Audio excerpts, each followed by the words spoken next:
Hello. This is a general timeline of the home buying process. Every transaction is so different. That's why I made this general. The details of your transaction could even differ from the details in this video, but nonetheless, it should give you a good idea of what to expect when buying a home. The very first step in the home buying process is getting pre-approved. All it is you find a lender that you like, you meet with them, they ask you a few questions, go through a few things with you, and then they tell you how big of a loan you can take out on a home. Once you get pre-approved, that's when the fun begins, because the second part of the home buying process is the home search. You get to look through different homes, walk through them, figure out what you like, what you don't like, until you find a home that you want to put an offer down on. After you submit an offer on the property, the sellers can either accept that offer, reject it, or counter offer back, giving you the chance to accept, reject, or counter offer back. Eventually, when an offer is accepted, the property is considered under contract, and the sellers are obligated to sell you that property under the terms of that contract. It typically takes about 30 days from the time that your home goes under contract to the time that the home is actually yours. And there's a lot of things that are done in that 30 days, all of which are done in order to protect those involved in the transaction, including you as the buyer. In order for things to be done efficiently in this 30-day period, deadlines have to be set in place, and one of the first important deadlines for you to know about as a buyer is the due diligence deadline, and that's typically 10 days after the offer is accepted. Sometimes it's around 10 days. It's not always exact. Again, this is a general outline. So during this 10-day period, you will deposit your earnest money, and if you don't know what that is yet, we will go over it, just not in this video. A second thing is you will have the option of doing an inspection on the property. I recommend to all of my clients to have a professional inspector go out to the property and go through it with a fine-tooth comb. They know what to look for. It's just safer for you, so you know what you're buying. Another thing that is meant to protect you is the sellers, by a certain deadline, which is usually before the due diligence deadline, they have to disclose everything that they know about the property that is relevant to your purchasing the home.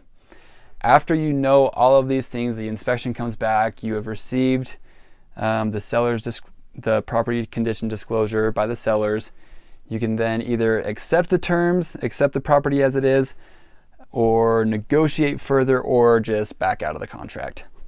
After the due diligence deadline, the next deadline you need to worry about is the financing and appraisal deadline. Really, it only pertains to the people who need financing for their home, which most people do. Before this deadline, you're supposed to have the property appraised. An appraiser will actually go out and assess the value of the property, and that is for the lender's sake. They don't want to lend any more money than what the home is actually worth. And another thing that needs to be done before this deadline is you just need to make sure with yourself that you're satisfied with the terms of your loan. If you're not, you can back out. If you are, then really all the hard work is done. You just need to make sure that your lender has everything that they need in order to close on the home, and your escrow and title officers have done everything that they need to do. After all of that is done, you will be given the clear to close, and you will settle. It's that super exciting time when everyone sits down at the title office and you sign the final documents. Before you do this, we will go through the home and do a final walkthrough, just to make sure that nothing was banged up when the sellers are moving out, that things are broom clean according to the contract, and just to make sure that the appliances are working properly and that everything checks out, so you're not locked in to something that you're not satisfied with. After settlement takes place and those final documents are signed, the home is still not yours. It's technically not yours until it's recorded at the county recorder's office, which doesn't happen. It can take only hours after your settlement takes place, or it can take a few days. It just depends on your luck. After it's recorded, then the home is yours. You get keys. Congratulations. The process is over. Really, again, this timeline is a very general timeline. It's not detailed for a reason, because every transaction is different. If I am your agent, I will make sure that you are informed every step of the way of your transaction, just to make sure that you're making well-informed decisions and that your transaction goes smooth. I hope this was helpful for you to just give you a good idea of what to expect when buying a home.